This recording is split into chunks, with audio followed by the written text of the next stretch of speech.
Vjedhje antologjike e cilësoi kryetari i LSDM-s Venko Filipçe marrëveshjen me Mbretërinë e Bashkuar për investimet në projektet në vlerë prej 6 miliardë eurove. Para simpatizantëve në Shqip, Filipçe zbuloi se delegacioni i udhëhequr nga zëvendëskryeministri Aleksandar Nikolovski në Londër tashmë është takuar me kompani që do të angazhohen për realizimin e projekteve, gjë që sipas tij bie ndesh me njoftimet e qeverisë dhe me ligjet. Веднаш после подпишувањето се сретнале во Лондон со фирмите кои што ќе бидат изведувачи на проектите. Каков тендер, каков закон за јавни набавки. Се е тоа една голема лага. Ги задолжија следните генерации, правевме пресметки.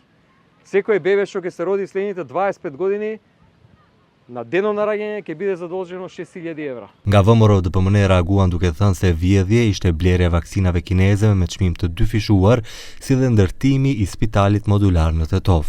Она што не е грабеж е кога ќе склучите пакт со најмокната држава во светот и при тоа нема да продадете ниту име, ниту устав или идентитет. Не е грабеж кога таквото партнерство ќе извлечете пари за нови железници, за болници, за образование, нешто што е добро и за македонците и за албанците.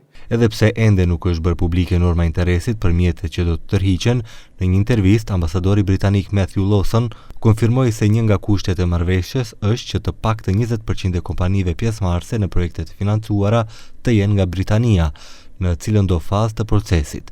Zëvendëskryeministri Nikolovski në një intervistë ka theksuar se do të respektohet ligji për prokurimet publike dhe se prej që kuvendi të ratifikojë marrëveshjen brenda 2 javëve, ndërsa në vjesht të fillojnë punët ndërtimore për hekurudhën dhe institucione shëndetësore në vlerë prej 2.2 miliardë euro.